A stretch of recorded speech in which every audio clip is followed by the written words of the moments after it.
എല്ലാവർക്കും നമസ്കാരം.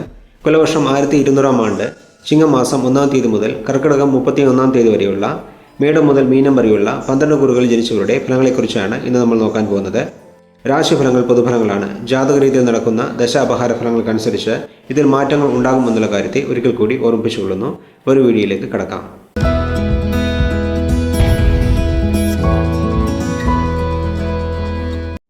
ചിങ്ങക്കൂറിൽ ജനിച്ചവരുടെ ഫലങ്ങളെ നോക്കാം. 10-ാം ഭാവത്തിൽ വ്യാഴം സഞ്ചരിക്കുന്നതിനാൽ സ്കൂൾ തലത്തിൽ പഠിക്കുന്ന വിദ്യാർത്ഥികൾക്ക് നന്നായി പഠിക്കുവാൻ സാധിക്കും. അതേസമയം ജോലിയിലുള്ളവർക്ക് ജോലിഭാരം അധികരിക്കും. മറ്റുള്ളവർ ചെയ്യുന്ന തെറ്റുകൾക്ക് നിങ്ങൾ ഉത്തരവാദികളായി മാറും. ചിലർക്ക് സ്ഥാനമാറ്റവും സ്ഥലം മാറ്റവും ഉണ്ടാകും. സ്വന്തമായി തൊഴിൽ ചെയ്യുന്നവർ വിപണി സാഹചര്യം മനസ്സിലാക്കി പ്രവർത്തിക്കേണ്ട സമയമാണിത്. ഗ്രഹനിർമ്മാണത്തിന് ലോൺ ലഭിക്കും. മേടമാസം 31-ാം തീയതി വ്യാഴം ലാഭസ്ഥാനത്തിലേക്ക് മാറിയതിനു ശേഷം വരുമാനം അധികരിക്കും. കടങ്ങളുള്ളവർക്ക് അതിൽ നിന്നും മോചനം നേടാൻ സാധിക്കും. കുടുംബത്തിൽ സന്തോഷവും സമാധാനവും അധികരിക്കും. സഹോദരങ്ങളുടെ പിന്തുണയുണ്ടാകും. കലാരംഗത്തുള്ളവർക്ക് പണവും പ്രശസ്തിയും ലഭിക്കും. ഉദ്യോഗത്തിലുള്ളവർക്ക് പ്രമോഷനും ശമ്പള വർധനവും ഉണ്ടാകും.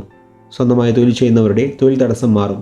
കേതുവിൻ്റെ 2-ാം ഭാവസഞ്ചാരം മൂലം അപ്രതീക്ഷിതമായ ചിലവുകൾ ഉണ്ടാകാനും പണം കൊടുക്കൽ വാങ്ങൽ സംബന്ധമായ പ്രശ്നങ്ങൾ വരാനും നിങ്ങളുടെ വാക്കുകൾ മറ്റുള്ളവർ തെറ്റിദ്ധരിക്കാനും അതുമൂലം അനാവശ്യമായ വാക്തർക്കങ്ങൾ ഉണ്ടാകാനും സാധ്യതയുള്ള സമയമായതിനാൽ പണം കൈകാര്യം ചെയ്യുമ്പോഴും വാക്കുകൾ ഉപയോഗിക്കുമ്പോഴും സൂക്ഷിക്കുന്നത് നല്ലതാണ്.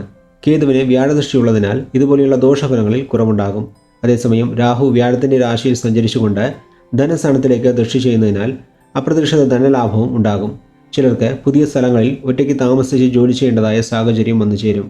കയറ്റുമതി ഇറക്കുമതി മേഖലകളിൽ ഉള്ളവർക്ക് പുരോഗതി ഉണ്ടാകും. സ്വന്തമായി തൊഴിൽ ചെയ്യുന്നവർ നിങ്ങളുടെ ജാതകം വിശദമായി പരിശോധിച്ച് ദശാപഹാരങ്ങൾ അനുകൂലമാണെങ്കിൽ മാത്രം പുതിയ നിക്ഷേപങ്ങൾ നടത്തുന്നതാണ് നല്ലത്. കലാരംഗത്തുള്ളവർക്ക് പ്രശസ്തിയും അംഗീകാരവും ലഭിക്കും. യാത്രകൾ ചെയ്യുമ്പോൾ തടസ്സങ്ങളും പ്രശ്നങ്ങളും വരാൻ സാധ്യതയുള്ളതിനാൽ കഴിവതും അനാവശ്യമായ യാത്രകളും രാത്രിയാത്രകളും ഒഴിവാക്കുന്നത് നല്ലതാണ്. ഭക്ഷണകാര്യത്തിലും ശ്രദ്ധിക്കേണ്ട സമയമാണിത്. ഇടവ മാസത്തിലെ രാഹുകേതു മാറ്റത്തിന് ശേഷം ഇതുപോലെയുള്ള പ്രശ്നങ്ങൾ മാറുന്നതാണ്. ശനി 7-ാം ഭാവത്തിൽ സഞ്ചരിക്കുന്നതിനാൽ ജീവിതത്തിൽ പല വെല്ലുവിളികളെയും പരീക്ഷണങ്ങളെയും നേരിടേണ്ടി വരുന്നതാണ്. ജോലിയിലുള്ളവർക്ക് അർഹിക്കുന്ന പ്രമോഷനും സ്ഥലമാറ്റവും ലഭിക്കാൻ കാലതാമസം ഉണ്ടാകും. വ്യാപാര വ്യവസായ രംഗത്തുള്ളവർക്ക് മന്ദനില അനുഭവപ്പെടുന്നതാണ്. വിവാഹപ്രായമായവർക്ക് വിവാഹകാര്യങ്ങളിൽ തടസ്സങ്ങളുണ്ടാകും. മീനമാസം 15-ാം തീയതി ശനി രാശി മാറുന്നതോടെ കണ്ടകശനി മൂലം ഉണ്ടായിരുന്ന ദോഷഫലങ്ങൾ മാറുമെങ്കിലും അഷ്ടമശനി തുടങ്ങുന്നതിനാൽ പുതിയ ചില പ്രശ്നങ്ങൾ വന്നു ചേരും. അതിനെപ്പറ്റി ശനിമാറ്റത്തെക്കുറിച്ചുള്ള വീഡിയോയിൽ വിശദമായി പറയാം. മൊത്തത്തിൽ നോക്കുമ്പോൾ ഈ വർഷം ഗുണദോഷ സമ്മിശ്രമായ ഫലങ്ങളായിരിക്കും ചിങ്ങക്കൂറുകാർക്ക് ലഭിക്കുക എന്ന് പറഞ്ഞുകൊണ്ട് ചിങ്ങക്കൂറിൽ ജനിച്ചവരുടെ ഫലങ്ങളെ ഇവിടെ നിർത്തുന്നു. അടുത്ത വീഡിയോയിൽ കാണുന്നതുവരെ എല്ലാവർക്കും നന്ദി, നമസ്കാരം.